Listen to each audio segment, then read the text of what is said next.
made out of damaged product. And so is that slide right there as well. It's all damaged jewelry that was used to create that product. This is a website that I'm working on right now that's actually kind of an aggregate of my experiences in the different industries I've been in. This gives you a big picture of all of the roles and the many facets of marketing. You're going to have your branding team that focuses on your PR, consumer research, understanding your consumer. That hopefully helps guide the merchandising team in terms of knowing what kind of product to buy, who the target market is. Then there's the media buying. So you're obviously going to try to go after the media that your consumer is consuming, which would make sense. Consumer experience, that team straddles the fence between marketing and customer service. So if something breaks, if somebody gets a rip or a tear in a shirt, this is the team that they would be going to. So it kind of straddles the fence in terms of knowing how to handle somebody from a PR marketing standpoint and actually helping them resolve their customer service issues. The creative team works a lot with merchandising because that's when you're getting the copy, the photography, the graphic design, and it's all centered around the story you're trying to tell as a brand, as well as the products that in merchandising you would be featuring. This also has to do with like the in-store marketing and the presentation of the product itself. Program management. There are niches that don't always have a ton to do with merchandising, such as gift card marketing. So in some companies, if they're big enough, they actually have somebody devoted to how many gift cards are we selling every year, how do we promote those gift cards. Category marketing managers typically work a lot, and this is kind of more in big box retailers, but they'll work a lot with merchandising because they're actually helping one particular line or division market their product. Field local marketing, those are the people who actually are there at the grassroots level, marketing at each store level, making sure people are coming into that shopping center, that particular store location, or that region. Then we go into the online world, which has to do with CRM, as well as like your website and social media. So there's email marketing, and CRM is that loyalty program. So it's that big database that keeps all your customer information that incents you to go in. They keep track of how many times you've been in the store, and if they want to get you to come in one more time and spend $50 more, that's that program where they go in and they say, hey, okay, Ashley came in last month. Let's see if we can get her to come in this month. We'll send her a 10% coupon. That's another kind of area of marketing. Direct mail can be tied to that. That's actually the postcard that comes to you in the mail. And then you've got online, which has to do with how people are actually finding you, whether it's from a search engine standpoint or from an online ad standpoint. And then of course there's social media and the metrics management that goes with measuring this whole thing. So this is kind of like the big picture of marketing. Any questions about this big picture and all the roles involved? Any more detail that you guys want about that? Because we can totally move on.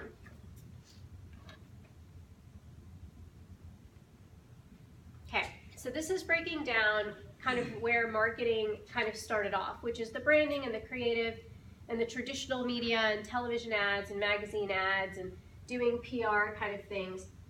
This is a bulk of marketing and every company needs this, but this is the problem with marketing in general. This is a quote from the guy who founded Macy's. Half the money I spend on advertising is wasted. The trouble is I don't know which half. And so this is kind of the conundrum with marketing in general, right? It's like, you know you need to do it, but how much money do you devote or you devote to it? And that's where doing things online is super helpful. So this is an example, and it's great because you can measure everything. This is an example of a Valentine's Day giveaway that we did when I was at Coldwater Creek. I mapped out how people were going to get to our landing page, how many new fans we acquired, all the advertising spend that we devoted, and how many impressions and how many people we reached. And this was the final report I was able to produce at the end of the campaign to say, look at how well we did, and look at how we helped the merchandising department pitch the jewelry they got for Valentine's Day. So that's kind of how all of that works. This is an example of keyword campaign and pay-per-click. This kind of shows you, like, if you're actually trying to do pay-per-click advertising, you'd go look up your words, your keywords, you'd see how much it would cost you. This is super metricsy and very numbers oriented and budget oriented. So when it comes to marketing, the bigger the company, the more specialized your role has to be. The smaller the company, the more of an opportunity you have to be a generalist. As you grow, your role is going to be more specialized over time. And how you can kind of figure out what kind of role you want to be in is establishing, are you a creative person, are you a process-driven person, are you a data-driven person? And that will help you kind of figure out the type of role that you want to be in. These are tools, whether you want to be in merchandising or marketing, these are actually very effective tools to figuring out what kind of personality you have, what kind of role you want to be in, and what you need to work on as just a professional in general. This is a test called the DISC assessment. And what it does is it helps you figure out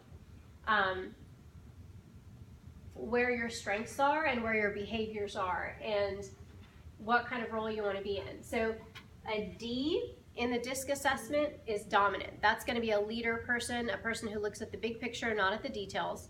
They're going to want to blaze a trail through. An I is an influential person. They're more relationship driven than they are results driven. So depending on your role within an organization, this is going to be the kind of role that you're going to look for. It's going to be a relationship kind of people-oriented role. Steadiness. S's are people who are really great at what they do, but their goal in life is to make everybody happy. They're the people who are going to be like, I don't care where we go to lunch, it doesn't matter to me. You pick. So those are the S personality types that can kind of fit in any department, in any role, and the bulk of the work of a company probably happens with this type of personality. Conscientious people. These people are super analytical. They have to know every detail. They can't make a decision unless they have that detail. These are people that are going to be great merchandise planners in the scheme of things. So the D's and the I's, buyers, this kind of role, merchandise planner. From a marketing standpoint, PR people are typically I's or D's or I's, and typically you have your first letter and then your second kind of backup letter.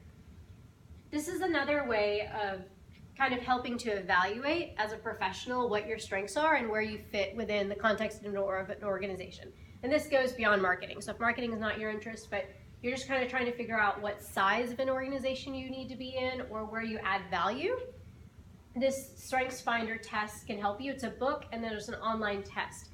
This is what helped me figure out that I like to be at companies that are building and growing, and I get to come in and kind of help innovate with them, as opposed to being at a larger company that just needs people to keep the ship running.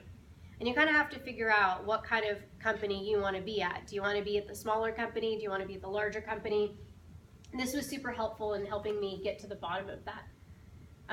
The Enneagram, if you haven't heard of this test, this is also a very cool test that you can take to help you. It's a tool. It breaks people down into 9 personality types, but it's not just about your job, it's about what motivates you in life in general, and it helps you get to the bottom of what motivates you. It's a pretty cool tool to take as well, and it gives you celebrity personality types or famous people as kind of benchmarks to figure out, okay, well a 1, the reformer is somebody that I identify with, the reformer is MLK. And so it kind of helps you figure out what your motivations are, and it gives you, on a good day, what you're like with that personality type, and on a bad day, what you're like with that personality type. So on your best day and your worst, it kind of shows you where your strengths and where your weaknesses are. So this is something I went through with the previous session, and it kind of goes beyond marketing or merchandising or your role. When you look at the big picture of your future, you have your time, your energy, and your money. Those are your 3 assets that you have to offer yourself and you have to offer other people. So how you're investing versus what you value. Are you investing your time, your energy, and your money as you graduate and as you get into your career with what you value or not? And so you kind of have to reevaluate what you're striving for in life and how you set your goals. So the bulk of our lives are spent being operational. These are keeping the lights on. It's working on what's urgent, paying your bills, taking care of your family, taking care of your schoolwork. Then there's what's strategic.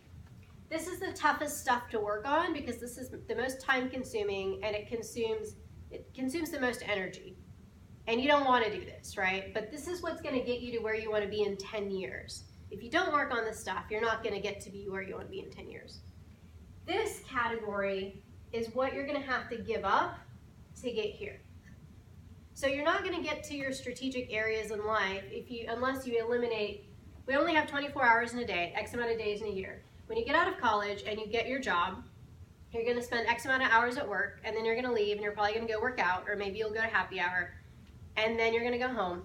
And then 5 years later, you're going to be like, okay, where am I at? What happened? What's going on? And this is why it's really important, even if you change it every year, to establish some goals that you're working towards and devoting time, energy, and money and resources towards. Any questions or comments or thoughts? No? Okay. This is a quote from Michelle Obama. One of the things I realized is that if you do not take control over your time and your life, other people will gobble it up.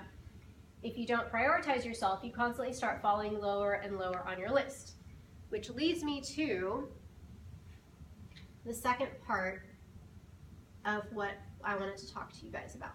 And this, again, doesn't necessarily have to apply to marketing. It can apply to any career that you're looking at.